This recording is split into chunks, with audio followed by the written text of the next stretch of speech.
G'day, ladies and gentlemen. Welcome back to Talking Nighthaunt, where all things spooky ghosts and bed towel sheets and ethereal saves and deathless minions. But more importantly, I am the coach here, and we're going to be talking all things Nighthaunt. We're going to be focusing on one of Mat Tyrrell, the mayor, my special guest for tonight. We're going to talk about how you get to use Nighthaunt, what do they look like in the current meta, and get a bit of advice from Mayor. Mayor, you've done incredibly well with Nighthaunt, came 18th at CanCon, which is Australia's largest tournament. You're not only just a great Nighthaunt player, but you are just an absolute death mastermind running Black Knights before they were a thing. ETC captain, I think you were. Yeah. Is that correct? Yeah. Yeah, man. Yeah. Masters level player, just overall nice guy as well, despite what the internet says. How are you, mate? I'm good, thanks, buddy. That's a pretty good introduction. Is that all right? Yeah, it'll do. we'll just ignore what the internet says about you, but you are the mayor of Dubbo as well. So thank you very much again for taking the time out of your duties to hang with us and talk all things Nighthaunt. Thanks, man. No, all good. It's a pleasure. Is there anything else you want to introduce yourself, or should I just go to the question? I think most people know me. Yeah, all good. Well, if people don't know you, you are a friend of the channel. You've been on here many times. You've done some faction focuses. Did you do Nighthaunt with us? I know you've done some other faction focuses with me in the past. You did OBR. I remember that was. I did OBR. Yeah, I got smashed by. I made some jokes like staunch lords, and I made some jokes about Nighthaunt. Some people got a bit uppity at me. So we'll keep it to script when it comes to Nighthaunt. Yeah. Nah, all good, man. I'm pretty keen. All right. Well, let's start things. I was going to make a Doom and Darkness joke, but I was going to completely butcher it already. How did you get into Warhammer? First and foremost, what was your introduction? How did you get into this wonderful hobby? I've always been interested in it growing up, but I never took the plunge until only a few years ago. But before that, I was playing all the computer games that they released and all that sort of thing. But it wasn't until about 5 years ago, another local player, Jesse Perkins, he started painting up his starter box. I think it was the Battle for the Past or something. It had the dwarves and the grots. Yep. And the store, G-Dub store, opened in Albury, and that's what got me started back then, and that was Warhammer Fantasy at the time.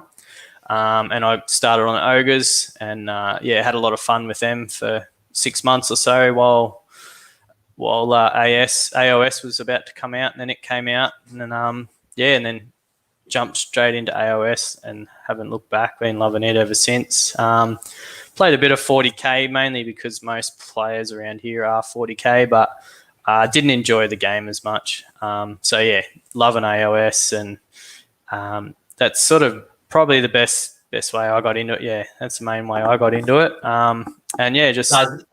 That's very cool. By the way, I swung my chair around because on my shelf I have this wonderful, wonderful video game, which is Warhammer Shadows of the Horned Rat, which ensure you need to have Windows 3.1, Windows 95, or Windows 98 to play this amazing battle.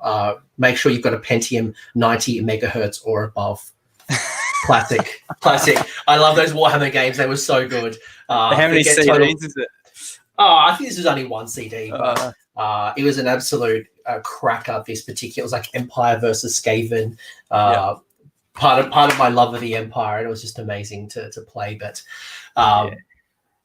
good to have you here, man. And we've obviously had a game together at.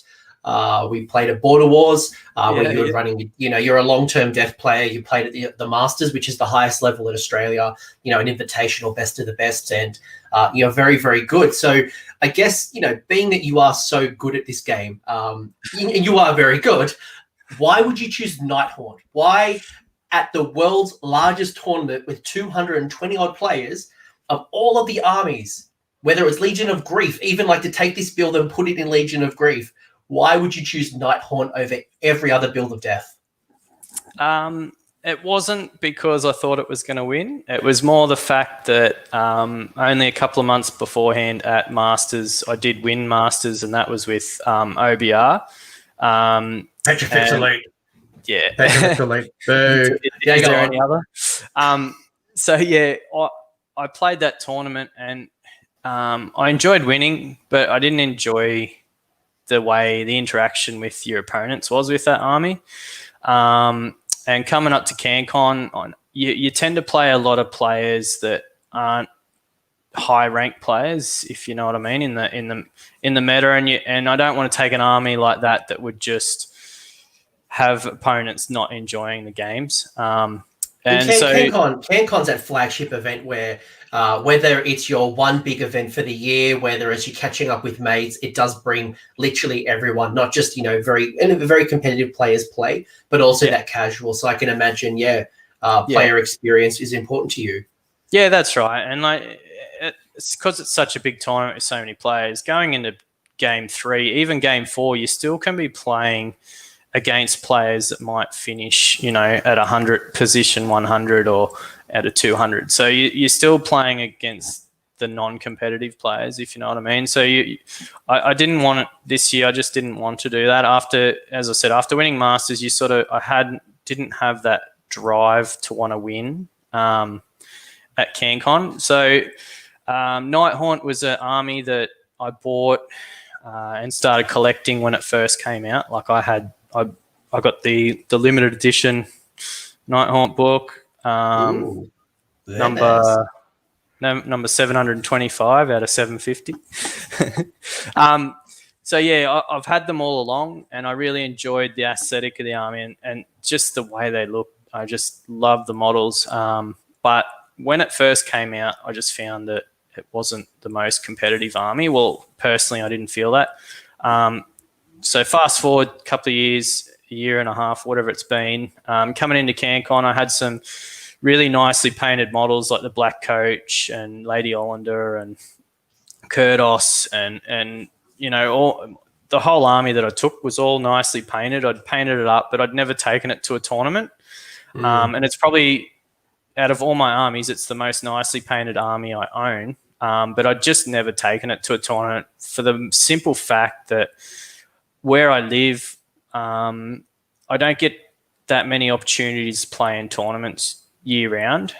So normally, if I'm going to a tournament, I'm going to win or finish high enough that I'm getting points to qualify for Masters. So Masters has always been what I've strived for.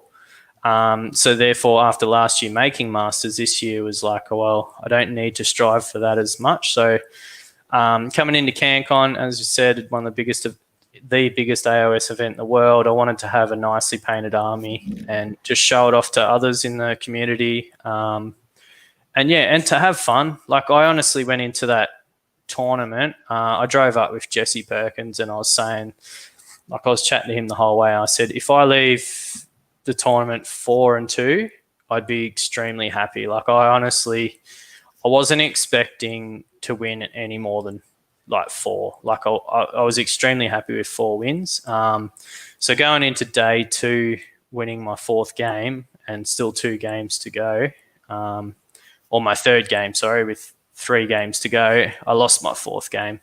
I was already happy and stoked with the results. So this is interesting for me because as people who are building Nighthaunt, so you're right, like Soul Wars came out, Stormcast versus Nighthaunt. Not everyone jumped onto the Nighthaunt. As Deeks pointed out in the chat, they are dead sexy models. Some of those models are just brilliant, and they're a lot of fun. Whether you play with them or just paint them, they are a spectacular range. And what Games Workshop can do now with the model range and create that floating kind of ethereal look is just second to none. It's beautiful. Yeah. But it's interesting that you said that you came from Petrifix Elite OBR. And when you won the Masters, you did it literally within a month of PE coming out. So a lot of people probably weren't prepared for that. And the play experience with PE, I'm not trying to shame anyone who plays OBR Petrifix Elite, but it's not the greatest experience. So you came in with a competitive mindset, but you had a realistic expectation that you probably weren't going to go 5-0, 6-0 at a tournament, but you've proven that it is successful. And I think that's one challenge that I've seen Nighthaunt players thinking about, is that they've been so quick to ditch Nighthaunt and go to Legion of Grief because they feel that's just superior competitively. But you've proved us all wrong. You've proved us wrong that by going purely Nighthaunt, and that's one of the reasons why I want to chat to you today, was to say, if you are a pure Nighthaunt player, here are some ways that you can really tap into the Allegiance abilities and play well in the current meta. And I'm really excited to talk to you about why you chose the list that you chose, and talk through some of that logic and that methodology, because I know some Nighthaunt players are probably struggling right now, or they're being too tempted to Legion of Grief. Yeah, and look, I think one of the big reasons I didn't take Legion of Grief was the fact that I already play Legions in Nagash. So for me to play Legion of Grief was like, I'd rather play Nighthaunt as opposed to Legion of Grief. And I know the Nighthaunt book has a lot better abilities, spells, etc. than what Legion of Grief does, in my personal opinion. But others will probably disagree, but that's how I see it. No, that's good. And you know what? If I was a Legion of Nagash player, it might just be easy to go the Legion of Grief build because it's something I'm familiar with. But if I'm a Nighthaunt player, you know what? Look, listen, guys, absolutely. The strengths in this book, and again, Deke's kind of calling out here that he believes that the movement shenanigans, and I agree with him, the movement abilities in Nighthaunt and the other things that come with them make them a very strong force in the current meta. And again, you've proved this right, coming 18th out of 200 odd players at a tournament. So it's a bit hard to kind of skip the hard armies when you are in an event like that. So any other, like from a strengths point of view, so we talked about they're a good army to play against, they're wonderful to paint. What are the high level overview strengths of this particular book? And then we'll get into the rules. Yeah, okay. So, look, the biggest strengths of the book are probably strengths that they've always had, but when it first came out, it wasn't such a big strength. So armies, like more and more armies that are released have more and more rend. Like 50% of armies, or 50% of units in armies these days have rend. Or even more than that. Whereas back when the book was released, I feel like rend wasn't such a big issue. So ignoring that rend, which a lot of other opponents' armies are pointed with having that rend on their unit. So, they're pointed a lot higher because they've got rend, and being able to ignore that makes a huge difference. The other fact is just numbers is another strength that Nighthaunt have. As Deke said as well, movement. So when you set up, you can put half your units in the underworlds and bring them up anywhere on the board 9 inches away is really good. Like, even if you're not going to use it to full advantage, even just having a unit off the board makes your opponent set up their army completely different to how they normally would. Especially if you're fighting against Alpha Strike armies, you can spread out what you put out on the board to spread their army and then leave stuff off. So it means that they can't really Alpha Strike you like they normally would. And when Nighthaunt very first come out, we probably had a lot more Horde armies out there. The Grots were running around. You had Skaven running around. There's a whole bunch of Horde armies. We've kind of almost gone the other way, and there's a lot of elite armies now. Even Fire Slayer's been pulled back, and there's less of them on the table. You've got your big Stonehorns. You've got your Iron Jaws. You've got so many elite armies that by just you can tie them up. You can really own the board with just bodies and the movement shenanigans. Yeah, and just the other strengths, like the mortal wound output. Mortal wounds they're just so good. Like even like people talk about being able to do damage and attacks and everything else, but normally your opponent still has a save against all of that. Mortal wounds, there's not a lot of stuff in the meta at this stage that has that mortal wound save, and if it does, it's normally only certain units in an army. So For example, And, my spirit and it's host, I'll try and it's mostly coming from Magic, right? A lot of mortal wounds are coming from Magic. Exactly. So if you know your opponent has something that ignores mortal wounds, well, then you keep your mortal wound dealers away from those, and you clog them up with chain rasps, or stuff that doesn't care about mortal wounds. But the mortal wound output of the army is another great thing, and probably the biggest thing about the army, which is probably the main reason I took Nighthaunt over Legion of Grief, is their 9-inch charge, their 10-inch charge, sorry. If you roll a 10 on your charge roll, you get to fight before the combat phase. So with armies like the new Slaves to Darkness, your OBR armies that get to, at the start of the combat phase, they get to activate Shield Wall, or they get to re-roll saves in the combat phase. It's worded combat phase, so you're bypassing all those extra saves that those armies would get, which was like going into CanCon, I was happy to face an OBR army because I personally felt that I could beat OBR with Nighthaunt, just for the reason that going up against Petrifex Elite, they all get the extra bonus rend, which doesn't bother Nighthaunt, and the fact that they're really susceptible to mortal wounds, and I knew that I could deal with that. It's definitely it's got a lot of strengths, the army, that's for sure. But you got to know how to use it. Yeah, it's certainly, again, not an army that you're just going to pick up and kind of push up the board. And look, you could do that, right? Because of the high movement and because you ignore rend, you could literally deploy everything on the table and push it forward, and you'd probably do okay. But the fact that you're able to put things in the Underworld, things, you're able to pick things up and teleport them around the board with a command ability, there's a whole bunch of shenanigans around. It is hard, and you can stretch your opponent quite interesting. So, that's what I've always found with Nighthaunt, is that, just because the battle might be happening in one part of the table doesn't necessarily be that's where it's always going to happen. And I got some questions in the chat as well. Where are you finding most of the mortal wounds are coming from? Is there a particular unit in mind that you're finding does mortal wounds than others? Well, probably half my army does mortal wounds. So I've got a Mourngul. He does mortal wounds. Black Coach does mortal wounds. I've got a unit of 9 Spirit Host, which they can do a buttload of mortal wounds if you roll well. What else have I got? Like, even the characters, most of them put out mortal wounds. There's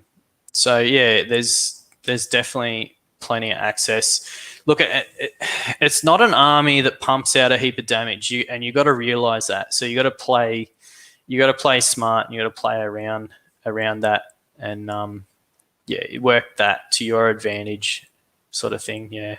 It's a real grind. You are absolutely going to grind at your opponent, and with the movement, with the ignoring rend, the Deathless save, bringing bodies back, you have a really great ability to grind at your opponent and just accept the damage and deal out as much, which is fascinating. And obviously ignore the fact that people are doing more any rend, just absolutely shrugs it off. Yeah, exactly. Yeah. So what I might do at this particular point is I've brought up the rules. People who are watching us on a podcast, feel free to open up your battle tome now and follow along. But what I've done here is I've brought up the rules that I've saved as a document. And I'd love, Matt, your perception of the rules and what it means as a experienced Nighthaunt player. Because I could read these rules and go, oh, okay, cool. Aura of Dread. I subtract 1 to the bravery characteristics of enemy units when they're within 6 inches of a Nighthaunt unit. Okay. Intellectually, I understand what that is. But for you as an experienced player, how does that affect your list building? How does it affect your in-game decisions? What do these rules mean? So we will start off with Aura of Dread. What does that subtract 1 to bravery characteristics with units within 6 inches of a Nighthaunt unit? So personally, I haven't built my list around bravery. It's something that being a Legions and Nagash player, I was playing a lot of Legion of Blood, and inherently they have this exact same rule. So it's more the fact of just getting that extra 1 model to run in in the battle shock phase, which can work well with Lady Olynder because she has an ability that if a battle shock is failed, an extra model runs, I think it is. I can't remember off the top of my head now. But so you can get a couple extra models to run, which doesn't sound huge, but it's that chipping away. And if you're fighting against, say, what are the pigs? Gore grunters. A gore grunter. Like gore grunters that are bravery 8 or something ridiculous. If they lose one model, or even like 2 models, and would normally be bravery 6 sort of thing, you get them down to a 5. So then that roll of a 6, they're losing another whole gore grunter, stuff like that. Like it's not huge, and a lot of players forget about it. But it's just something, because I've always played with that in mind with Legion of Blood.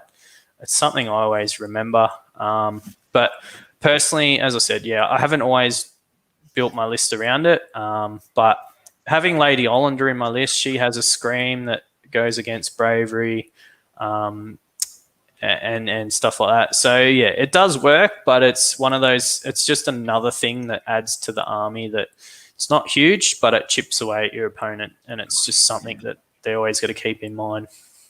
And as the chat's rightfully pointed out as well, bravery at this point in time is probably not the biggest strength of a strategy. No. I would certainly not build like what they call a bravery bomb. You can build a -2 or a -3 bravery quite easily with this, whether you take an endless spell that causes a -1. When we get to some of your list, there's going to be other units that are going to cause a -1. But I wouldn't be building a strategy around, with -3, I'm going to make everyone run. But it could be a nice way to force your opponent to burn a command point, because they don't want that Gore Grunter, that Alapex, that big multi-wound unit to run. So you might force their hand. Or it could be a nice little thing. There are some shooting attacks based on bravery, such as the Tomb Banshee, right? So it could be the difference as well. So, but I probably wouldn't build a strategy around it, I think. No, don't build a strategy around it. Just use it as another way of chipping away wounds or models, which is how you win with Nighthaunt. Yeah, especially as we've got currently a lot of elite armies out there at the moment. So if you can get that one extra one to run, that is worth 2, 3, 4 wounds. Yeah, exactly. So something to consider. The next rule we've got is Deathless Spirit. So roll a dice each time you allocate a wound or a mortal wound to a friendly Nighthaunt model. That's wholly within 12 of your general or within 6 of a hero. So 12 of your general. 12. I jumped to sentence. So if you a model wholly within 12 of your general or a friendly Nighthaunt hero on a 6+, that's a wound or the mortal wound is negated. So yes, yeah. So the biggest thing with this is, I found this hard when I first played Nighthaunt. Coming from death was always just you had to have one model within 6 inches of a hero, and that whole unit gained the 6+ death save. So this was one of the hardest learning curves I found with the army. But in saying that, a few of my other abilities that happen from my heroes, you got to be wholly within 12 of that hero anyway. So the more games you play, you almost always have your unit wholly within 12 of a hero as much as possible, just so you can obviously have that Deathless Spirits, but then have the other abilities as well, like your +1 to wound from your other model. What's it called? Sorry. Your Guardian of Souls, and then you got your Spirit Torment, which gives you plus reroll ones to hit if you're wholly within 12. Like it just stuff like that. So this sort of adds to that anyway. So the more games that you play, the more that you'll remember that wholly within 12 when you're moving your models around the board. And as you said earlier, with the movement of your models, you can always run that hero up behind and get them right up where they need to be to have that bubble to help you out anyway. So staying within 12 inches is going to be critical. And I guess when you're list building as well, making sure that you have a lot of small wound heroes. Because a lot of armies, or not a lot, but there are a whole bunch of armies that might just put all of their points on 1, 2, or 3, very competitive and very large costed heroes. But for yourself, if you only put, get a Lady Olynder or get like a, 1 or 2 big characters, you're going to lose out that benefit because it's going to be hard to keep your whole army within 12 inches. So thinking about ways to have little heroes as much as big heroes will be important when you build list builds. Yeah, and the problem with list building with Nighthaunt is something I found, and I think everyone that's tried to build a list with Nighthaunt has found, you just run out of hero slots and you run out of points for your army. Like all their model, like all their heroes are pointed sort of between 120, like they're decent heroes, 120 to 180 sort of point range, and you just run out of points then, and they're just so expensive, but they're so good. Like the Spirit Torment, like that reroll ones to hit, the Guardian of Souls, that +1 to wound. It's a great ability, but to then run multiples of those heroes, you run out of points too quick, and obviously hero slots. So it's really, this is probably one of the hardest armies with balancing what heroes you do actually take and how many points you spend on them. And probably what helped me as such building a list was the December, was it FAQ or whatever it was, that updated points. And they dropped the points quite significantly for Lady Olynder and Kurdos and those sorts of heroes, which kind of helped build a list with them in it. Yeah, great. So we're hearing, folks, that you don't want to spend too many points in heroes. You don't want to go cheap on your heroes. There is a balance, and we'll get to some of Matt's list to kind of illustrate how he's done that successfully. But by no means are these lists the only list that you can play. So just merely examples of putting the theory into practice. Anything else you want to add to that one? Nah, man, it's pretty self-explanatory. Let's get to the one that I most love, which is going to be the from the Underworld they come. They couldn't pick an easier sentence to say. Basically, so what happens is instead of setting up a Nighthaunt unit on the battlefield, you can place it to one side and say this in the Underworld. So essentially, it's in reserve. Now, what you have to do is you can set up one unit for Underworld for every unit that's on the battlefield. So it's a 1-for-1. Put down something on the table, reserve, table, reserve. It doesn't have to be in that particular order, but you got to make sure you've got something on the table first. At the end of your movement phase, you can set up any of these units more than 9 inches from an enemy model. It counts as their move for the turn. And any units that are not set up on the battlefield before the start of the 4th battle round are slain. So we've got to put them on the table in the first 3 rounds. So it's a bit like Stormcast with their way of setting up. Pretty much exact same. So what does that mean? Let's imagine that I am not a Stormcast player. Let's say that this is my first experience as a deep striking. Every army I've played in the past just is deployed on the table and I run forward. Look, I think this is probably one of the best allegiance abilities that Nighthaunt has. The fact that, as I was saying earlier, the fact that you can put stuff in reserve or off the board, and set up, makes your opponent really set up their army so much differently to what they normally would. They hold units back to protect their heroes, all sorts of things. And then if they don't, you just drop down and you take that charge and you try and take off those important heroes in the first couple of turns, which can really change the sway of the battle. The biggest thing with this, and one of the reasons I slightly changed my list from CanCon to what I would run now, was at CanCon my list was 9 drops, which meant I could only put four units in the Underworlds, which is hard because I like to have a hero or 2 in the Underworlds as well to bring on next to that unit that I bring up. So they've got that reroll on their, you spend a command ability for the reroll charge. And so it's always important. Then I was running out of units to put in the Underworlds. So now I've changed to have, I'm a 10 drop list, so I get that extra just that extra 1 unit to put in the Underworlds, which makes a huge difference. Like, even if it's just a unit of 10 chain rasps that you leave off till turn 3 that can drop down onto an objective, or, you know, just to score points, it's such a great ability.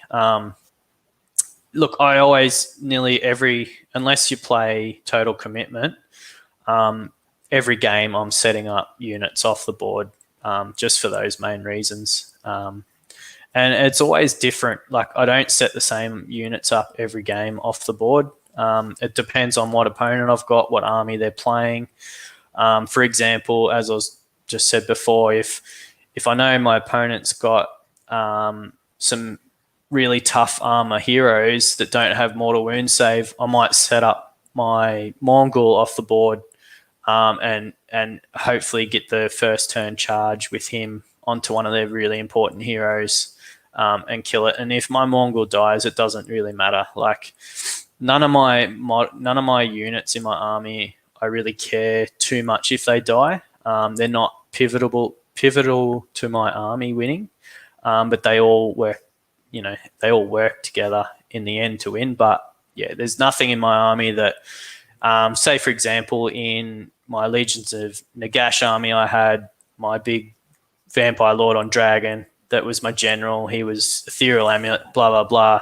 If he died, I pretty much was going to lose the game. Whereas this army, I can lose any one of my heroes and I'm still a good chance to win. There's a lot of throwaway. There's a lot of throwaway units in Nighthaunt where you just send those little like literally waves of attacks. And I love that you called out that when you deep strike or you bring out a unit from the Underworlds, you're also bringing a hero with it, because if you're setting up a unit outside of 9 inches from your opponent, that's a 75% chance of failing that charge. So if there are ways for you to either re-roll or get a +1 or a +2 to that charge, you're almost going to guarantee, or you're going to make your life a lot easier in securing that charge. But you know what? And even if you don't, at least you've blocked up the board, and with the Ethereal, you can kind of take the hit. So it's not always a bad thing, but increasing your chances, tick. Yeah, for sure. I think that's about everything for that. Yeah. And to be honest with you, when Nighthaunt very first come out, we started seeing big blocks of like Grimghast Reapers. You would really see big blocks of 30 or 20 or 30. Now we're starting to see lists, and the most competitive lists are using a lot of like small units to increase those drops, but also to increase the ability to strike first, and to increase how many things come from the Underworlds. And again, we'll get to Matt's list very shortly, but again, like the way that this army has evolved with the meta has been fascinating. Yeah. We've got the feat on terror. So each time an enemy unit fails a battle shock test, pick one friendly Nighthaunt hero within 6 inches of that enemy hero. They heal 1 wound that's been allocated to them. Yeah, I always forget about this rule. It's actually a really good rule if played right, because especially heroes like Lady Olynder and Kurdos, who have got 7-8 wounds, they don't have a lot of wounds. No. But having that Ethereal means that a lot of the time, if you keep them in the right spots, they're not going to die from one round of combat. So to have that ability to just heal that 1 wound, like Lady Olynder has her own other ability that she can heal D6 wounds. It just keeps them alive just for that extra turn. Look, they're probably going to die the next turn anyway, but as I said, it's one of those abilities. Feed on Terror is something I always forget about in my games anyway, but it can help, but it's not a huge help. It's something to consider, but yes, absolutely. You've got to fail the battle shock test, and right now we're probably seeing a lot of people using those command points and generating command points to inspire presence. But again, we don't know what changes are coming in the new General's Handbook. We don't know if people have as many command points. We don't know what their scenarios will look like. But something to keep in mind, especially because you don't have those big 10 wound and above heroes. Your heroes are quite squishy, so any wound that you can heal will be a bonus to keeping them alive. Yeah. Yeah, and as that guys has said in the comments, the Grimghast Reapers, they went up 20 points, which I thought was really stupid for a Nighthaunt unit to go up, because in Nighthaunt, I never found Grimghast Reapers to be overpowered. It was people playing them in Legions and Nagash, which made them so good. Like they were getting that pile in attack twice, and they were crazy good. They were crazy good. Honestly, think Van Hell's Dance Macabre, and it's one of the only units in the game that I think should have had a double points, like 2 different points costings, one for Nighthaunt and one for Legions and Nagash, because they play so differently.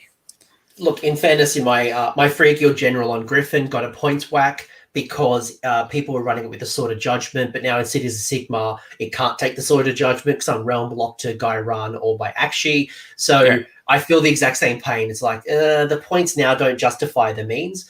Who knows what's going to come in the future? Maybe they will get a little points adjustment when it comes to the Nighthaunt Battalion, and that's why we're not talking about points as well. We're just talking about concepts and ideas because points will change, battalions will change, things will come. Yes, and you know what? We saw that as well with the Terrorgeist. Now there's 2 different profiles for Flesh Eater Courts and Legion. So who knows? Who knows? I don't. Yep. Black Coach has got 2 different ones. Yeah. Well, they're 2 whole different models. Yeah. We'll talk about that Legion again, please. We got the Wave of Terror. So this is another one of those sexy rules. So Wave of Terror, if you make an unmodified charge roll of a 10 plus for a friendly Nighthaunt unit, it can fight immediately after you complete the charge move. This does not stop the unit from being picked to fight in the combat phase of that turn. Now that's massive. This by far is probably one of the best abilities in the whole game, like over all the books, because being, as I said earlier, a lot of armies activate at the start of the combat phase. Like even if you're playing against Idoneth Deepkin and they're turn 3, they all get to fight first. This beats that.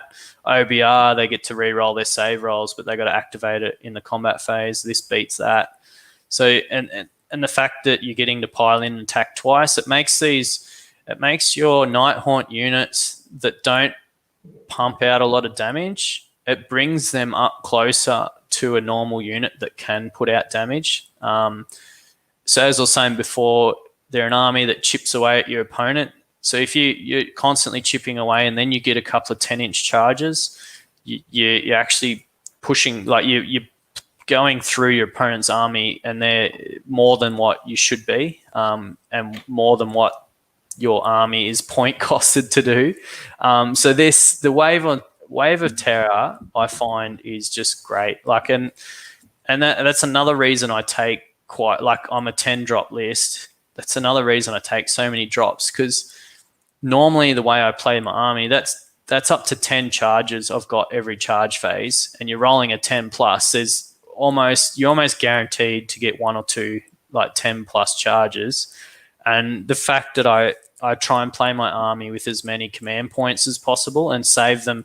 I only use command points for the charge phase. So a lot of charge phases, I could have 3 or 4 command points up my sleeve. And if I've only got a 3-inch charge and I roll a 5 or a 6, I'll re-roll it nearly every time to try and get that 10 plus charge, just because it makes such a difference to what that unit can put out. So the Wave of Terror, like, it's, as I said, it's probably one of the best abilities in the game. Being able to just bypass so many abilities that are getting around now in the meta.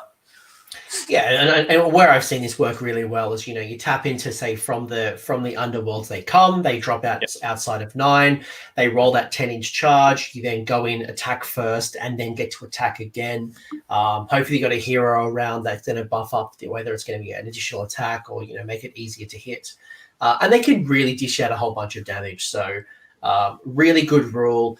It does say unmodified charge roll. So correct me if I'm wrong, Matt. If I had chronomatic cogs, that's not going to allow me to make that down to an 8. No. The only way you can get it to a 9 plus is with the battalion, and that's with Hex Rays. And it goes to a 9 plus.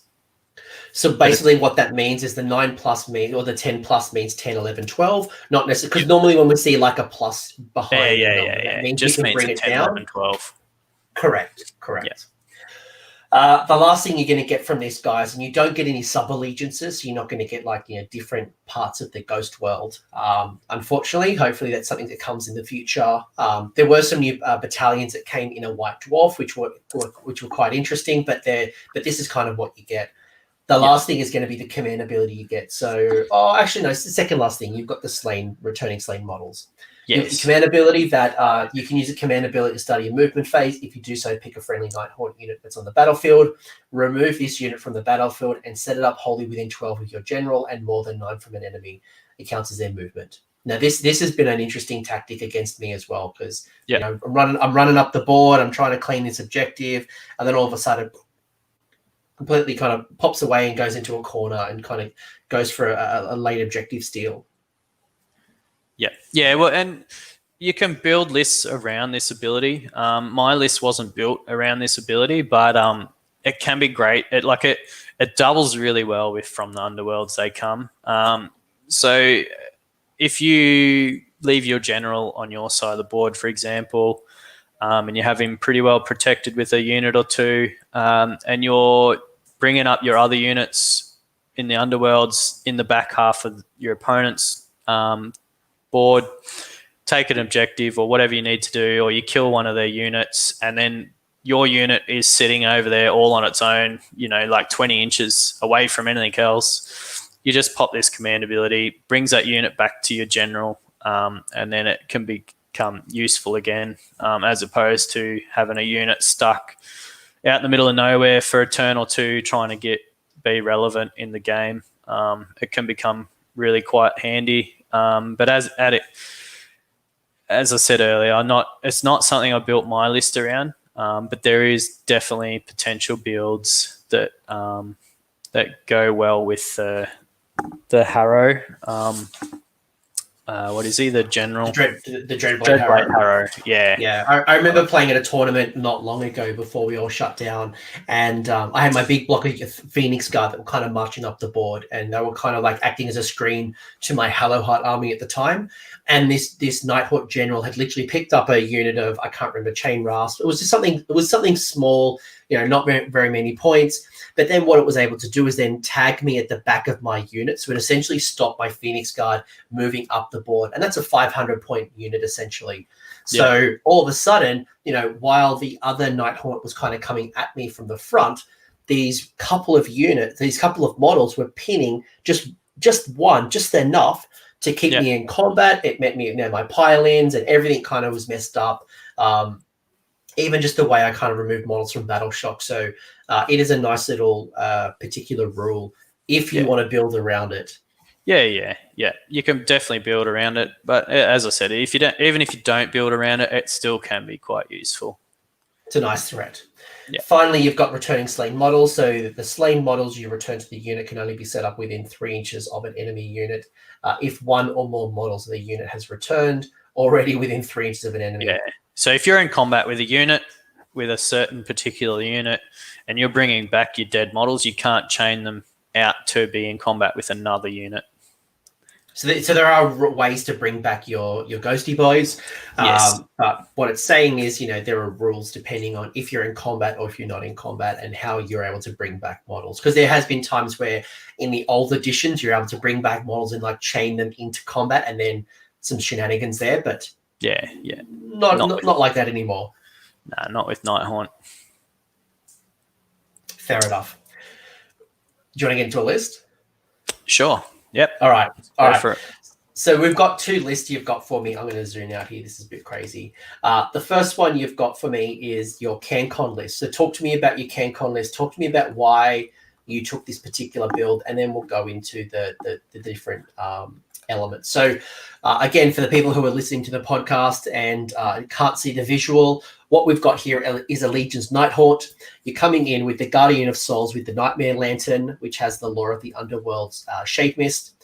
You've got Kurdos, the Craven King. We've got Lady Olynder, who's walking around with Soul Cage. Spirit of Torment, which is your general, the trait of Ruler of the Spirit Host, and the artifact of Pendant of the Fell Wind. We'll do the characters first. Then we'll go to the units. Yep. Take me from the top. Take me from, let's talk with the general. Why is a Spirit of Torment, of all of the things you can take, why is a Spirit of Torment your general? What's the deal with the ruler of the Spirit Host and the pendant of the Fairwind? Yep. So the reason I went Spirit Torment as my general is I always play him as a support hero that can that always hangs back behind a unit. So he's always pretty well protected. Having him as your general means then it frees up my other, like Kurdos and Lady Olynder, Guardian of Souls, to do other stuff. The reason I took Spirit Torment as general over Lady Olynder, for example, is I like the ruler of the Spirit Host better than her ability. So her command ability, she brings back one model for every slain, one model in every unit that has a slain model in range of her. So it can be good if you've got a whole heap of multiple units in range of her, but I find that I don't tend to have that anyway.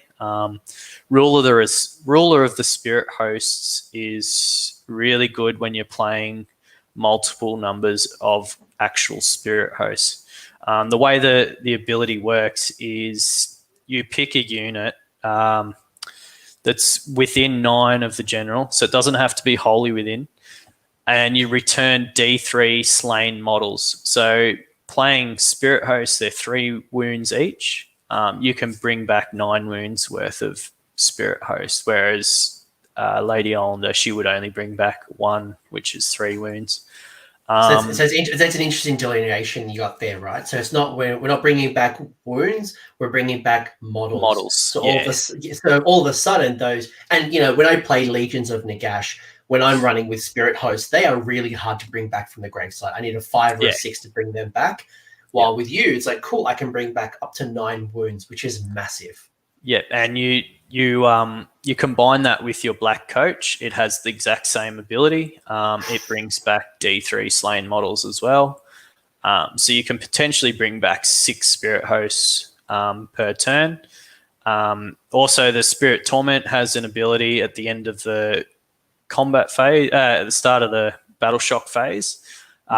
He can pick a unit within range of him, and he heals D3 wounds or slain models to that unit as well. So potentially he could bring back an extra Spirit Host in the Battle Shock phase, but more importantly, he can actually heal heroes with that ability as well. So he can heal himself or other heroes in range of him up to D3 wounds for every 5 models that you've slain on the board. So just the way he works is just fantastic. And then his artifact, the Pendant of the Fell Wind. So at the start of the movement phase, every model that's within, I think it's 12, I'll just double check. Yep, wholly within, they've got to be wholly within 12. So this comes back to earlier where I was saying the death save, you got to be wholly within 12. And his ability to reroll ones to hit, got to be wholly within. So it's not too hard to keep the unit wholly within. So every unit that's wholly within 12 of him at the start of the movement phase gets plus 3 inches to their move. So it makes Spirit Host go from a 6-inch move to a 9-inch. Makes your Black Coach 18-inch move or whatever it is. So it's already quite fast.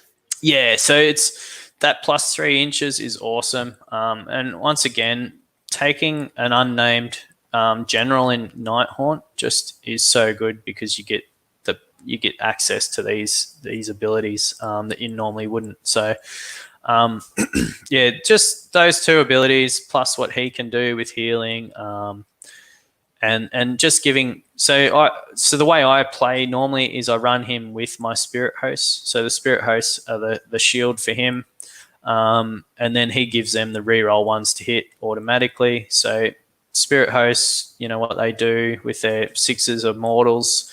If you're rerolling ones to hit, I've got 9 models in the unit, so you on average you're getting at least another mortal wound output from them each turn.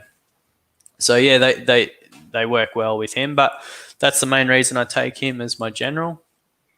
Yeah, it's a great investment for 120 points, and to be honest, a lot of opponents, if they saw this particular army, they're likely to target Olynder. They're going to target Kurdos. They're probably going to go for other things.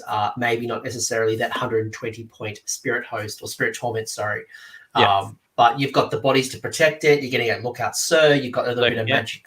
A little bit of magic protection. You've got your 6-up Deathless save essentially after this. So that 120 point general can be, I wouldn't say tanky, but certainly hard to kill. Hard to kill, yeah. And look, even if you've set him up anywhere near the Mourngul as well, he can be neg 1 to hit in combat as well. So he can be hard to kill. But once again, as I said earlier, if he was to die in one of my games, it's still not the end of the world. I feel I can still win with the list. So we'll go to the top of the list. So you've got your Guardian of Souls with the Nightmare Lantern. That's walking around with Shade Mist. So what is Shade Mist? Like, why did you choose Shade Mist? And why the Guardian of Souls with the Nightmare Lantern? Because certainly one of the questions that the chat's asked is, why no Knight of Shrouds? And, that's almost like somewhere that you might interchange that particular model. So what does the Guardian of Soul brings to the table? And then why haven't you chosen a Knight of Shrouds? I guess is the second part to that question. Okay, so the Guardian of Souls, he's super good. He gives the +1 to wound in his 18. I think it's 18-inch bubble for him. Sorry, I'm not up to the rules because I haven't played for ages. How dare you in COVID world not remember every single rules interaction of a battle tome? How dare you? Let's assume that what you said is true, and if we accidentally get one of the rules wrong, it is 12. It is 12. I'm pretty sure everything's 12.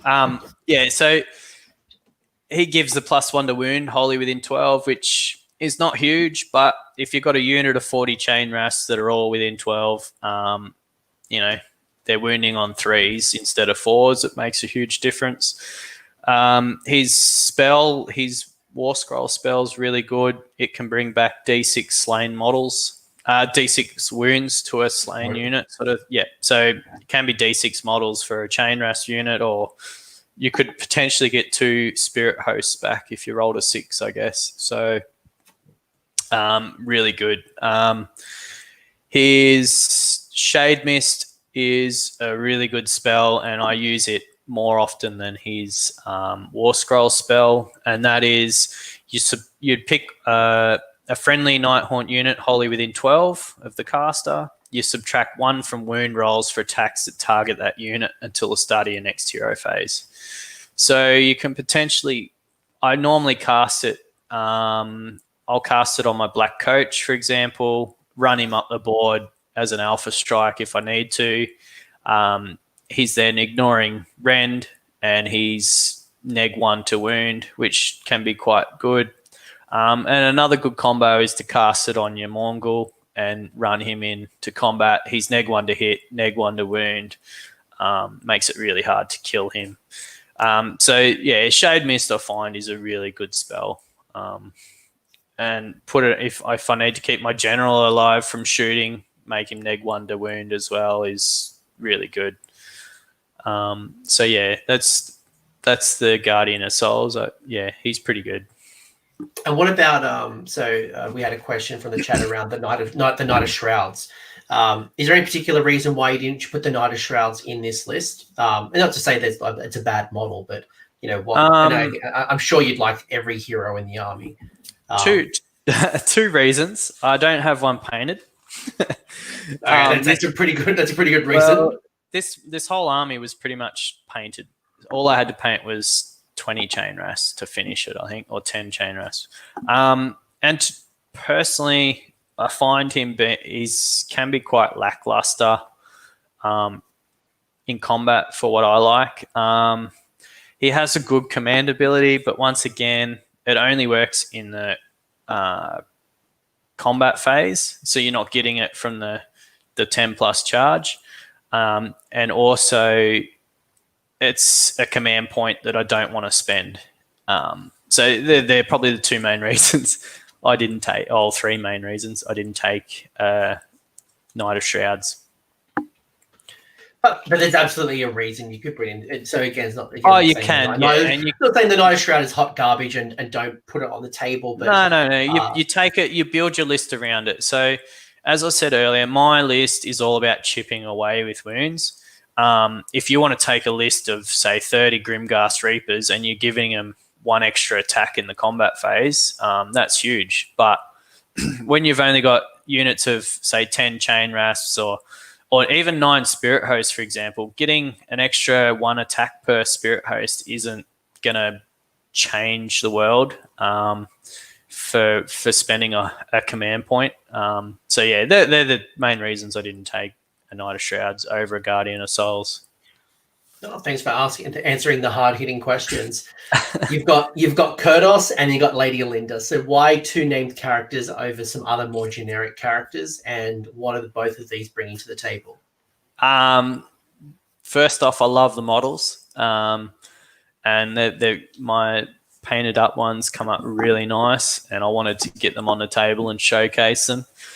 But furthermore, Kurdos Valentian, for example, he is a boss. Like, if you can get the 10 plus charge with him and get him into combat, he does so much damage.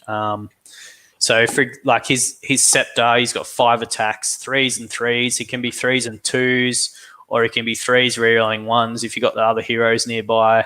He's neg 2 rend. So, for example, if you're playing against your OBR and they're a 3-up save, if you hit them with the 10 plus charge, they're only a 5-up save, and they're not getting the reroll saves. And then they're doing D3 damage. If you roll a 6 to wound, it's D6 damage. Plus his Spectral Claws, they put out mortal wounds as well. They're 6 attacks, so you might get 1 mortal wound. It's not great, but I just think he's a really cool model. And the other reason I take him too is on that 5-up, he steals a command point. And look, yes, playing against armies that really rely heavily on that 1 command point each turn can really change the flow of the battle. Like it's huge. In saying that, I played six full games, I think. 6, all 5-round games almost at CanCon, and I think I got it off once out of every game. That's right. That's rather unlucky. You probably should have got a few more of those. But that's a really good point, right? Like, a lot of armies are they probably only have 1 command point, 2 at most. I mean, armies like Gitz are going to have command points out of the wazoo. Yeah, for most armies, especially like leading into a double turn, you hold on to that 1 command point in case you lose the priority roll, and you've got that important, inspiring presence. But if you steal that from me, good golly gosh, if I lose that priority roll without a command point to use for inspiring presence, this could hurt. And then obviously the minuses to bravery then really come into play. Yeah, and even armies like Legions of Nagash, where they need that command point to bring back a whole dead unit, like which could sway the battle. Like it's huge. And then obviously if you do steal it, it's giving you that extra command point to spend to try and get that wave of terror off, that 10 plus charge. Like it's just another way to get that extra command point every turn. Which helps for the army. But, that's probably the main reasons I took him. I don't really try and use him to snipe your enemy's general, which he gets rerolls to hit if he attacks the enemy general, but it can be handy. So then what about Olynder? So that was Kurdos, so that's why Kurdos is coming to the table. Why Olynder, and why Soul Cage? I'll go to the Soul Cage first. It was more the fact that I could give her a spell. Casting value 6. Pick an enemy unit within 12, so not wholly within. Until the start of your next hero phase, that unit cannot retreat. In addition, until the start of your next hero phase, that unit cannot fight in the combat phase, unless all other enemy units that are eligible to fight have already done so. So it makes a unit fight last pretty much, which is good with an army like this that chips away. It could be a big unit where you charge 3 units into it, and you've got 3 chances to attack them first. For example, So okay, it can be good, but it's not something I use a hell of a lot. And stopping the retreats is probably good as well. Probably retreating is probably a tactic people aren't tapping into on the tabletop. Certainly something they don't think about. But basically, you're going to stop people from running away from situations they don't want to be in. So yeah, I use retreat all the time in all my games. I don't think I've ever played a game recently where I haven't used a retreat move. It's huge. Lady Olynder, took her once again because she looks awesome. But she has so many abilities, and to be honest with you, I hadn't played enough games before CanCon to get all those abilities ingrained in my head. Like I forgot half of her abilities during the tournament. So what you're basically saying to the internet here is that if you would have remembered all of Olynder's rules, you probably would have won CanCon. That's what we've just heard, folks. So Nighthaunt is a tournament winning list. Let's put that out there from Mat Tyrrell. I'm not going to say that, but yeah, I could have won the game I lost. Put it that way. I only lost one game. So and like I'm looking at her war scroll right now, and despite only having 7 wounds and a movement 6, 1, 2, you got the ethereal rule, frightful touch. You've got grave sand of time, lifting a veil, Mortark of grief, wail of the damned. Then she's got her war scroll magic spell. Then she's also got the command ability, the no rest for the wicked. So it's quite a robust war scroll when you look at the different options she brings to the table. Oh yeah, like she can potentially put out a buttload of mortal wounds. Like if you are within 6 inches of an enemy hero and you do the grave sands of time, it's just D6 mortal wounds to that hero. Yeah. It's only once per game, but there's D6, so whatever you want to roll there. Lifting the veil, it's just a unit within 12 inches. You just roll a dice, and on a 2-up, whatever the result is, that's mortal wounds at your opponent.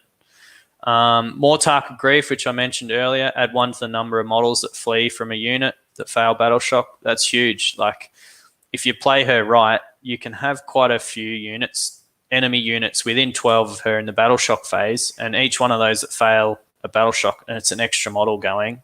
Plus, if you've got that neg one bravery stacks on that sort of thing, so you're losing extra models that you probably normally wouldn't.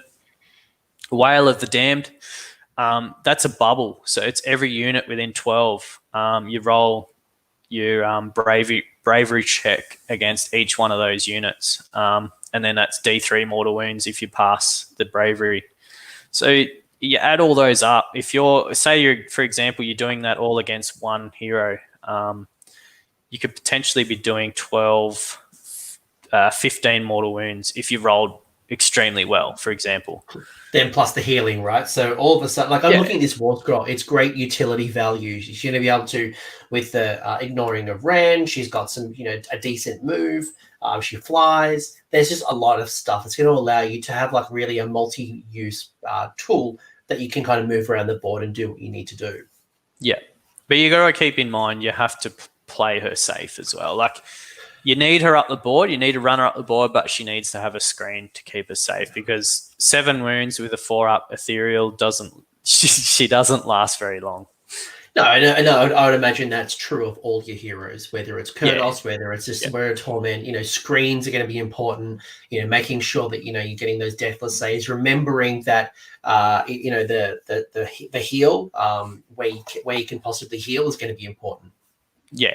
Oh yeah, and that's another ability. I forgot a fair bit about was the healing of her with that ability. I've kept forgetting. But her magic is pretty good. She can do 2 spells a turn. Her War Scroll spell is really good. You pick an enemy unit that's within 18 of the caster. You subtract 1 from their hit rolls, but more importantly, your unit's a +1 to hit that unit, which really stacks well with Chain Rasp, for example. Makes them hit on 3s, and then if they're near the Spirit Torment, they're re-rolling 1s to hit, and then your Guardian of Souls getting them +1 to wound, so they're wounding on 3s, and they get to re-roll 1s to wound because you got more than 20 in it, more than 10 in a unit. So a unit of 40 chain rasps can do a lot of damage if she's around to help with that spell. Yeah, you're not doing big waves of damage, but you are you're just absolutely chipping away your opponent. You've got some consistent hit and wound rolls. You've got the survivability in your troops, so you're just absolutely grinding your opponent down and using the movement to your advantage to get into the most advantageous spots on the board. And if you're able to get that 10-inch charge, happy days. You're going to fight first, and then you get to fight again in the combat phase. So again, it just kind of goes into the point of like grinding. And it's good to mention that grief-stricken spell that doesn't say in the combat phase. So it can stack with their Wave of Terror charge. They can get that +1 to hit in the charge phase.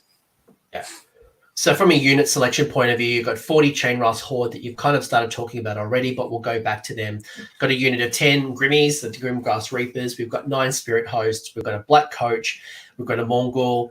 I always still find it interesting that the Black Coach isn't a hero. It kind of grinds my gears. Yeah.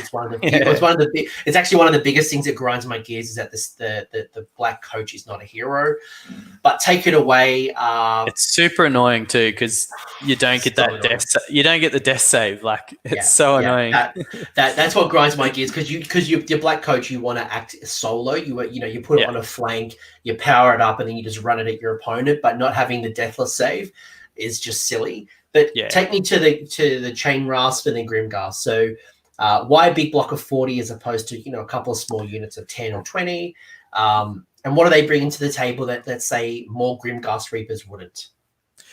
So the unit of 40, you get the Horde discount with points, and the fact that a unit of 40 is really hard to get through. So because I was playing my army at 10 points under 2,000, I did get the chance to roll on the what do you call it? The Triumph table? Triumph table every game. Oh, not every game, but actually most games. And in 2 of my games, I got the reroll failed save roll.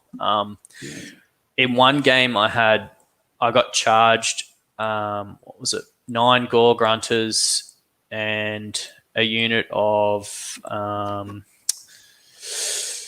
was it the Gore Hackers? Or no, it might have been just the normal ones on foot that were all buffed up. Like they were rerolling hits, wounds, and they like this unit of 40 Chain Rasps, I put the reroll failed saves on him, and I think at the end of that combat phase, he got both piles in with what he had there.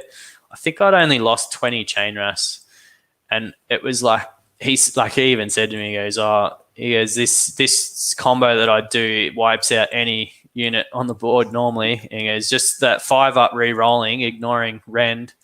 It was just brutal. Like he just couldn't get through it. Well, it's one of the reasons, funnily enough. So my Cities of Sigmar list used to be running around with Free Guild Guard, and I just got crunched one too many times with Iron Jaws units just putting an absolute destruction in a unit. And that's why I had to go Phoenix Guard, right? And my Phoenix Guard, it cost me like almost 500 points. I think it's 420 right now. Yeah, you're able to absorb the damage for almost half the price. Oh, maybe not half, but you're pretty close. Like 228, 280 points is great value for a screen, to be able to manipulate the board, to have a big block, and you're going to be able to regenerate a whole bunch of wounds, as we've already talked about. And that 280 points is going to be really hard to take down. It's almost like, is it even worth focusing on? Exactly. And the 40 unit, it means that they're holding an objective. If they get charged, it's really hard for someone to bump them off an objective. So it's the reason. And look, playing Legions and Nagash, as we mentioned earlier, I always had 40 skeletons. I like to have those big units to hold objectives with. So 40 Chain Rasps are where it's at. The 10 Grimghast Reapers, I only took those because I had them painted. I didn't have any more Chain Rasps painted.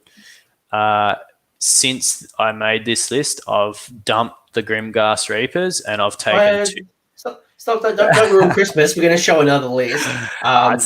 Maybe we'll just like really quickly acknowledge like what did they bring to the list. So when you got to play with them at CanCon, what did your 10 Grimmies do? Nothing. All right.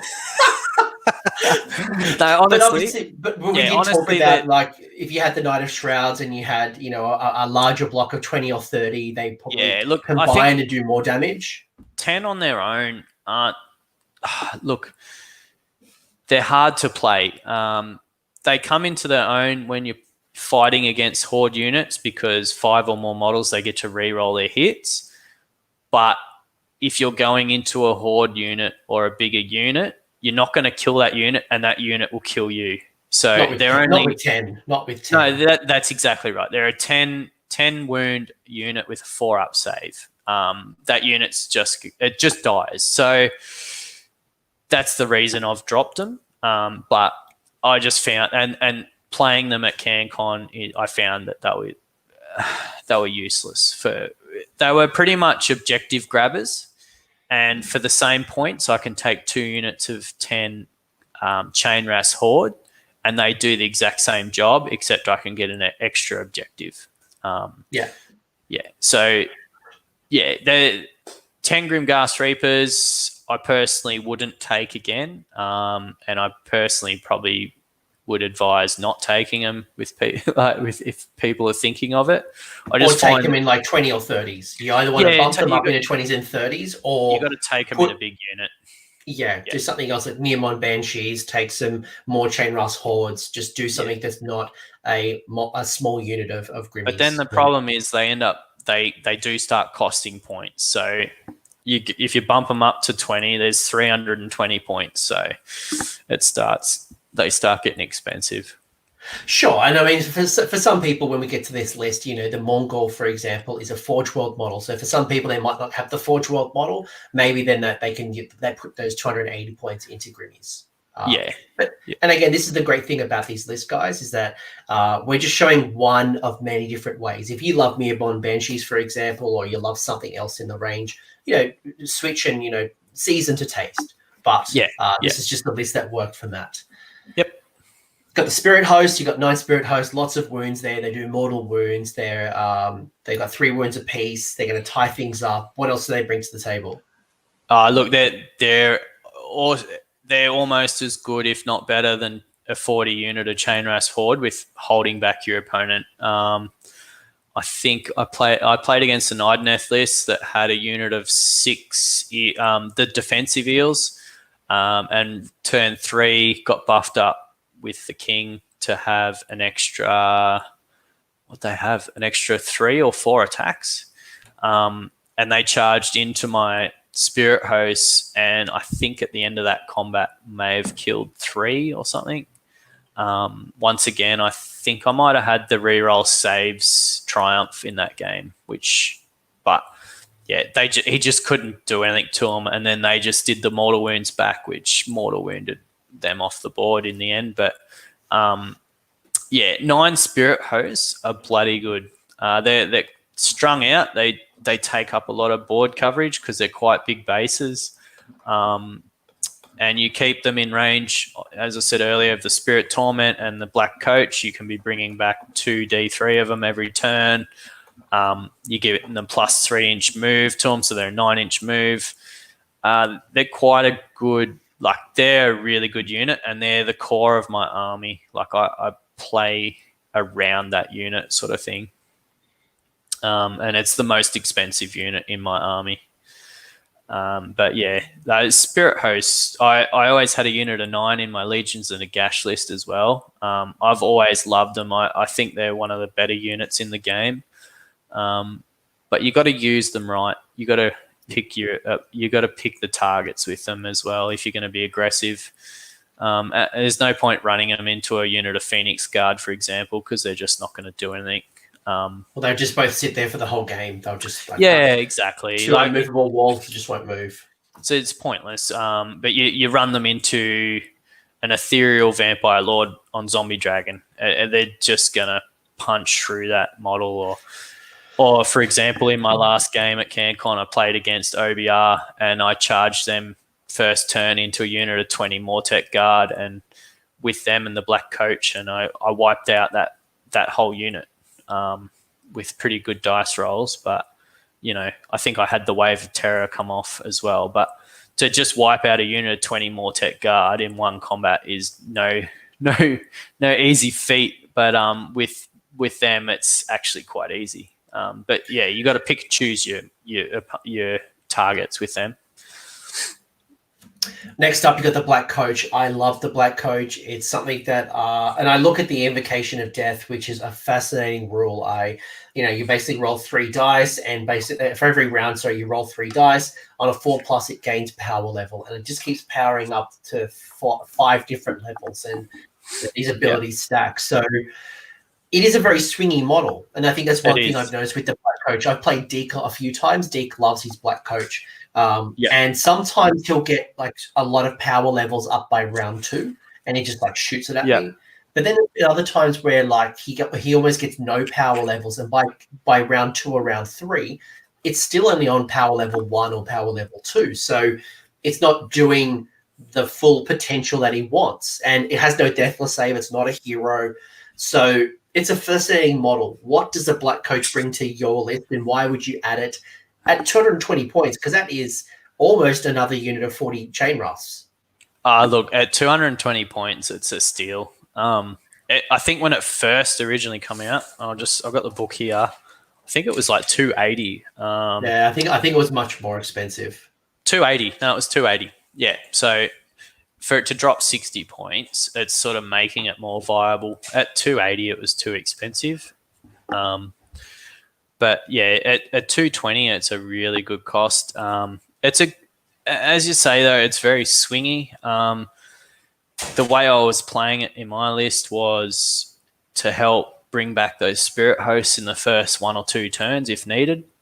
So to me, early on playing this with this model in most games, I would try and do a first turn alpha strike with it. And I quickly worked out it's not the way to play the Black Coach. As you were saying, like you've played games against it where I've had games as well where turn 2, turn 3, you might only have 1 power level, and the power levels make the Black Coach what it is. Without powering up, it is pretty lackluster. But even fully powered up, it's not a unit that's going to pump out a lot of damage. Once again, it's just another unit in the army that'll chip away at stuff, and that you've got to play it like that. You can't expect it to take out everything.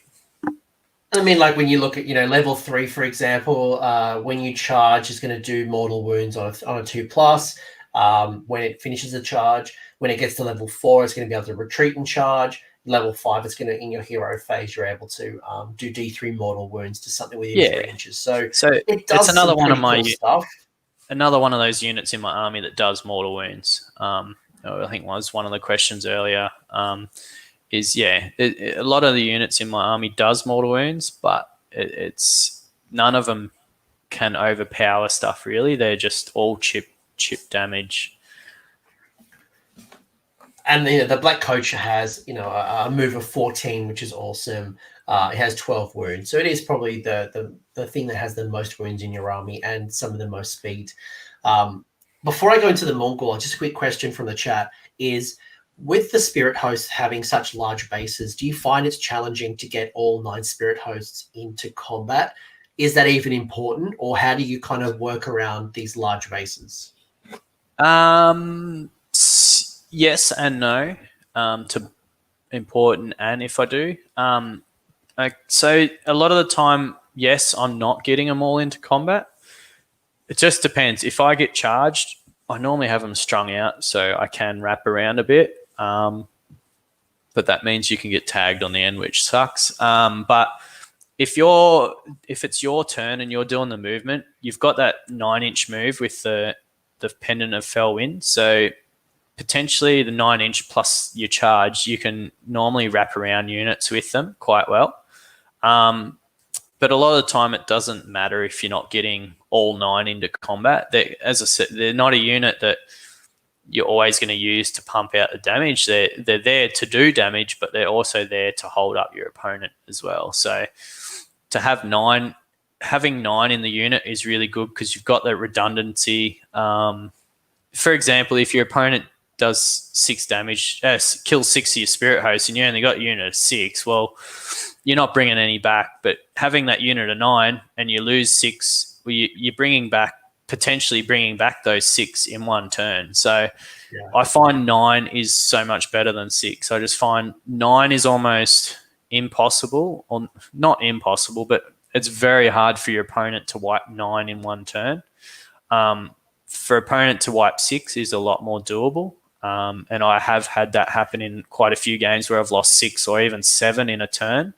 But the fact that I can just bring them all back is so good. Like it's what makes the points really. Like it's what they are.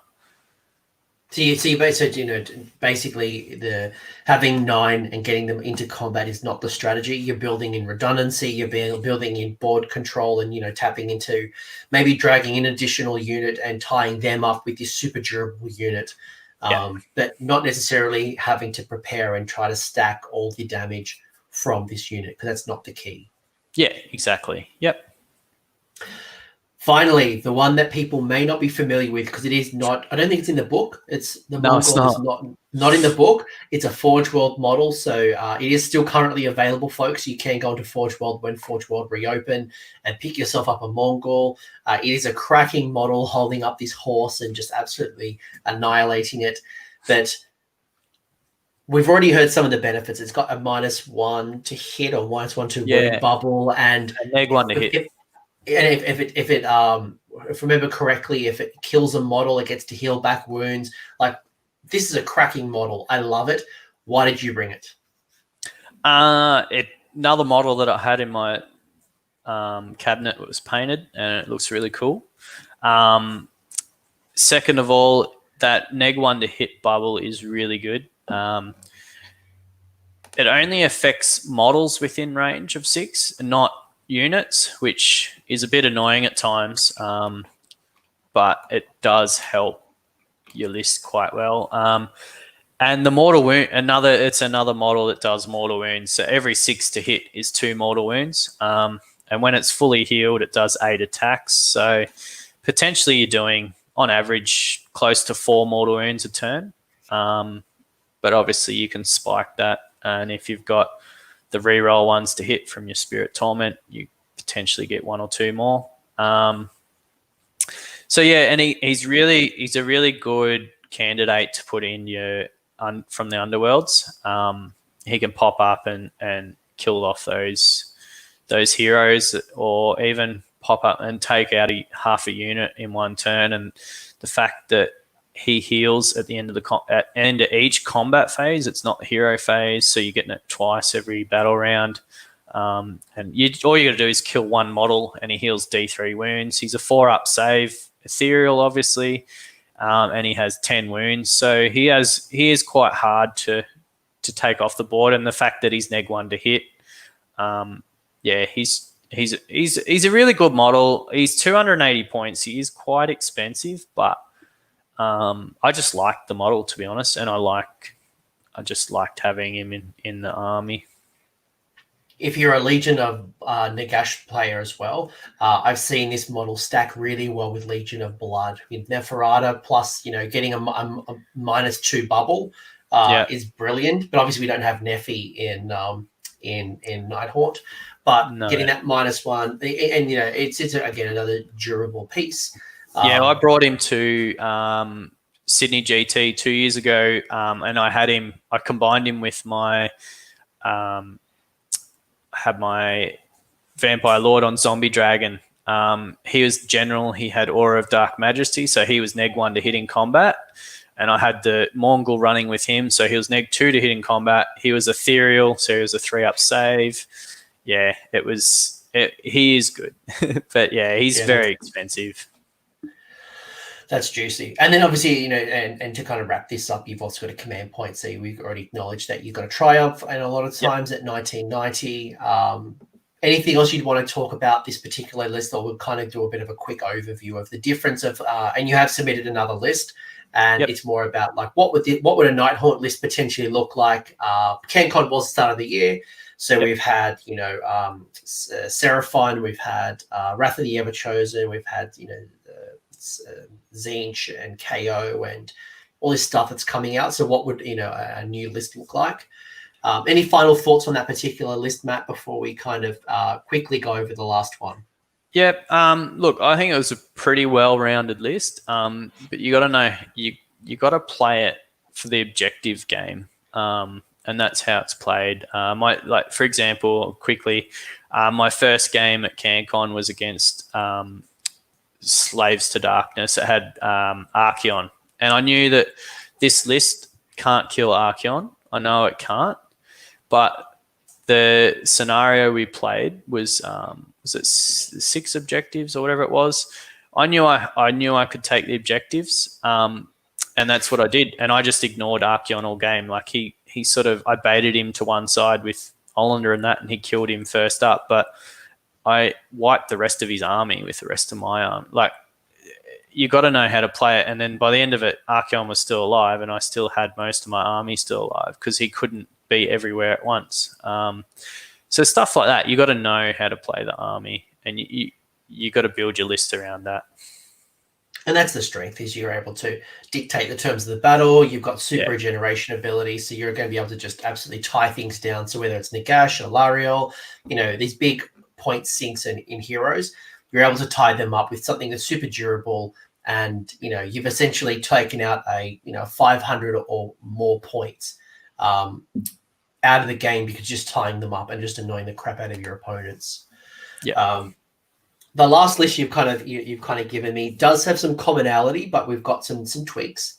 So again, for our friends that are playing from home on the podcast, we've got Kurdos, we've got Lady Olynder, who's got Soul Cage, we've got the Spirit of Torment, who is the general ruler of the spirit hosts and pendant of the fell wind.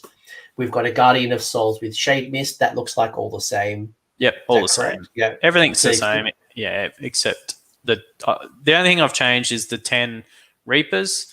I've submitted 2 units of 10 Chain Wraths. Main reason was I've got 10 drops now, so I can put 5 units in the Underworlds. I've got that extra 10 wounds in the list. Another that could be another screen. It could be another unit to take objectives. All those. I think it's better. Giving a bit more versatility than, as you've mentioned, the Grimmies. Again, the Grimmies in a unit of 10, probably not really maximizing what they bring to the table. But, I might even challenge you and say, something like the Mirmon Banshees might be a good addition to a Nighthaunt army right now, with just purely the amount of spell casting that's out there, whether it's from Seraphon, whether it's going to be the Lumineth with our good friend Deathless, whether it's the Hallow Hearts, whether it's the Tzeentches.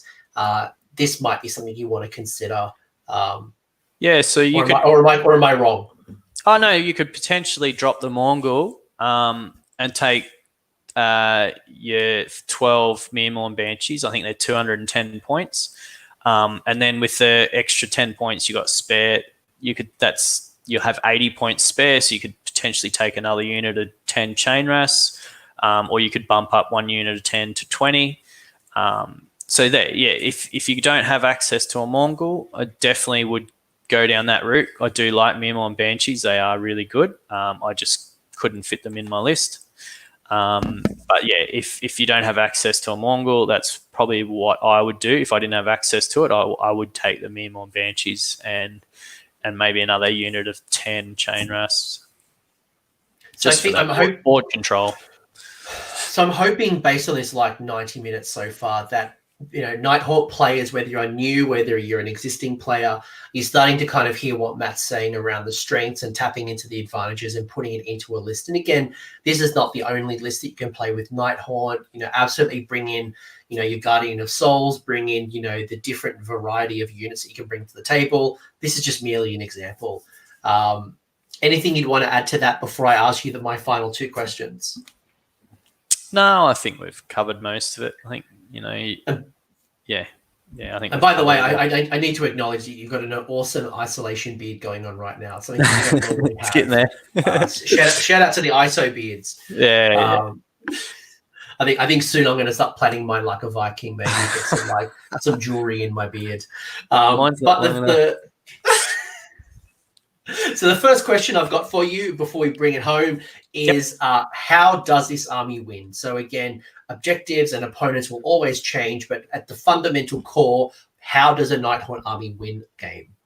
Okay, so depending on your opponent, obviously, and the objective game, board control is what wins the games with this list.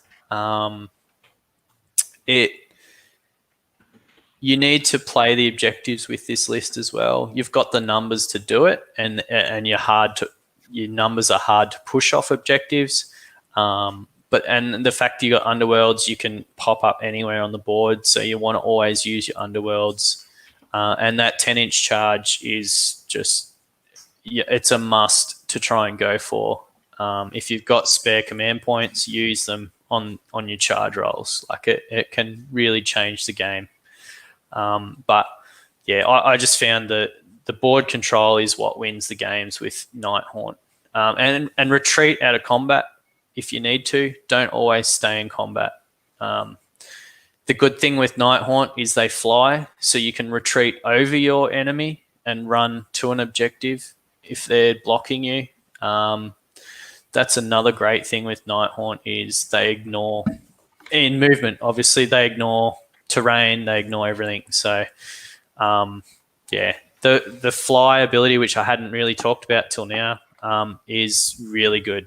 It can change the game. So always retreat when needed, take objectives, just board control, make your opponent go where they don't want to go, but they have to go, and you'll win more games than you'll lose. 2 rapid fire questions that have come up from the chat before I close the show with my final question. So from the chat, is there any easy way to amass chain rust hordes? Is there any box sets or start collecting, or is there an easy way of getting them that you can recall? Maybe try and buy them off Facebook, off buy, swap, sell. All right. I originally bought 3 of the new box set when it came out. The Soul Wars. The Soul Wars box. I bought 3 of them, and I sold off the Stormcast because I didn't need it. But so that got me 60 chain rust, I think it was, or something ridiculous straight up. Because they're really expensive. They're stupidly expensive for what they are, chain rust. But if you can buy them secondhand or buy them in box sets is the way to go.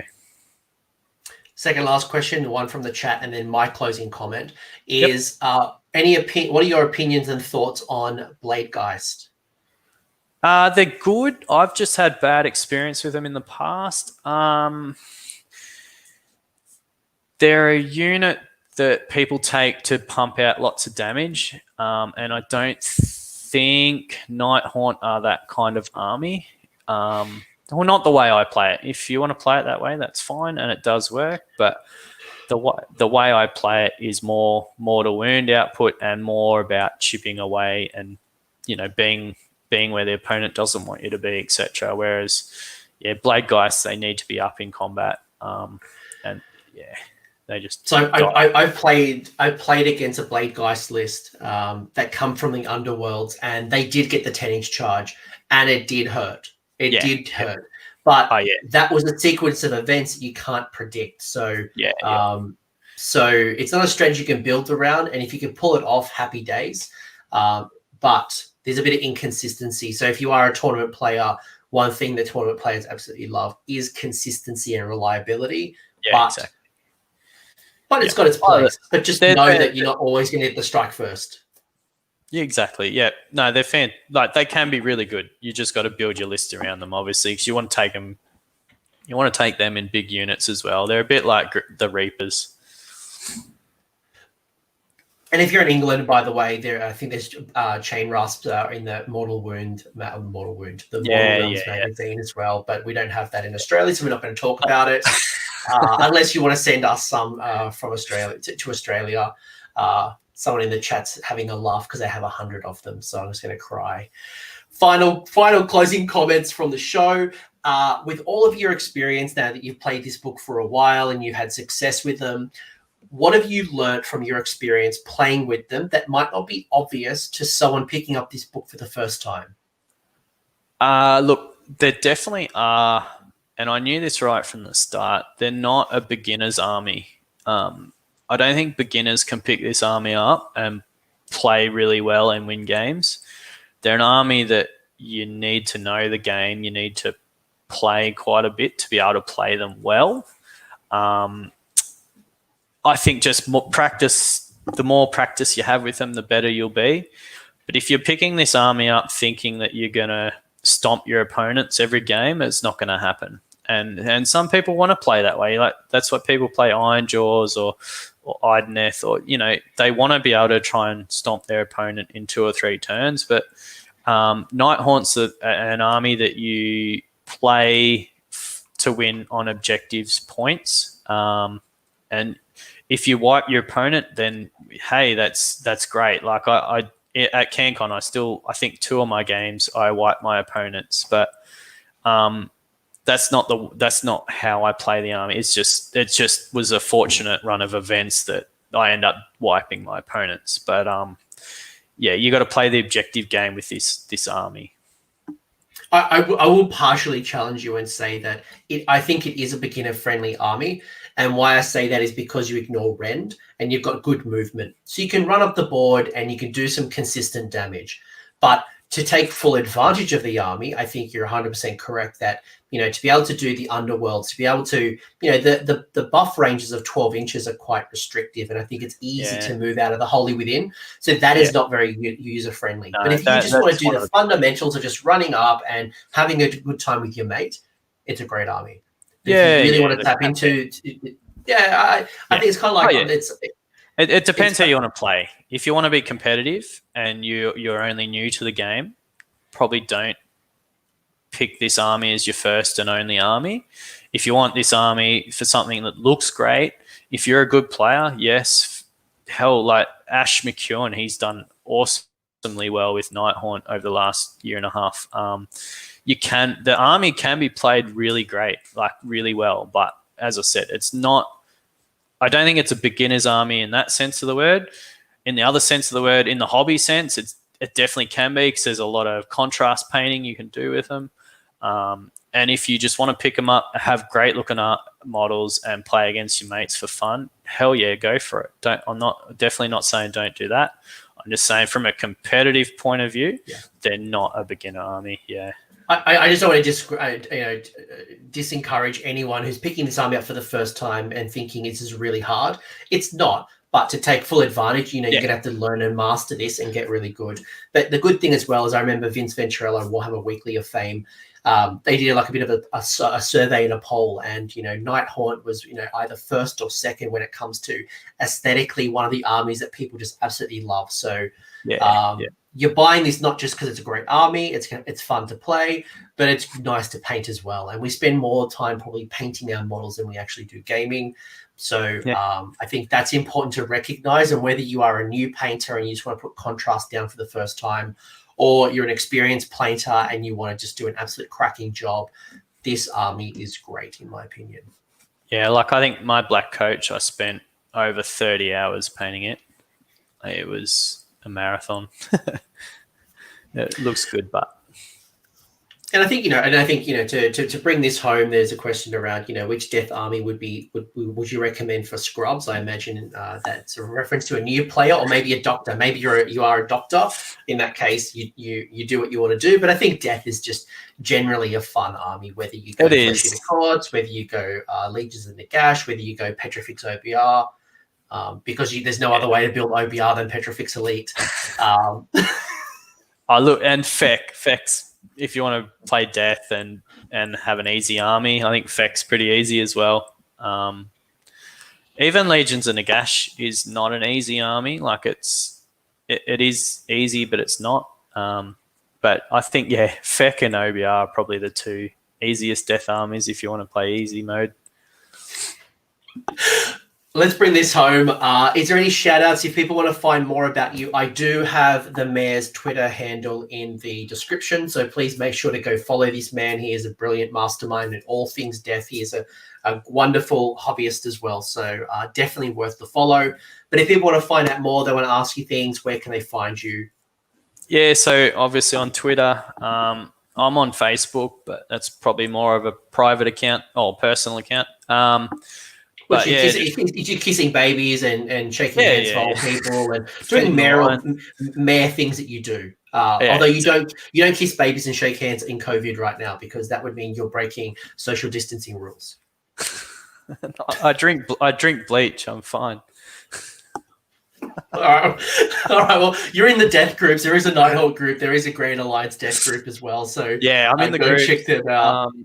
Yeah, and I'll just shout out to our local gaming club here, Borderline Gaming. Yeah, so no, it's a good little community here. We're pretty small, but we've got some good players. Obviously, on the Master, we had Adam Burt last year or two. He's won CanCon. He was ranked number one. Never heard of that. I didn't hear about that. So yeah, it's a pretty strong little community here of players, and even Jesse Perkins made Masters as well last year. So out of the half a dozen or so people that play competitively here locally, we've got a pretty good showing nationally. So yeah, shout out to them. All right, well, shout out to the boys. Mayor, it's been an absolute pleasure. I'm glad we got to talk about all things Nighthaunt. It's certainly an army we don't talk enough about, because while it's not the hot, flashy army in the meta, the book has been 2 years almost to the day. We're getting pretty close to a 2-year anniversary. So who knows what the new General's Handbooks we're going to bring to the table? Who knows what the new if the new battle tome is going to come out, or maybe White Dwarf gives us some additional allegiance abilities. There are some new battalions that came out in a White Dwarf a couple of months ago, so there are new ways to build this. But I personally would love to see more Nighthaunt on the table. I think they're a fantastic army. I think the books become more relevant actually in this meta than what it was when it was released. So I don't think there's a lot you could change about the book. But yeah, I think they could be given some battalion. Give me some sub-allegiance. Yeah. Let me break off into some maybe like an Olynder build and a Kurdos build. Yeah, for sure. All right, well, let's wrap this up. Don't forget, folks, to shoot the heroes and make sure that you are rolling more sixes than you roll ones. Matt, it's been an absolute pleasure. Thanks very much. Thanks, man. We'll talk again soon. It's always a pleasure. Having been on, man. Thank you. Friend of the channel, Matt the Mayor. Matt Mayor. All right, see you, folks. Bye. See ya.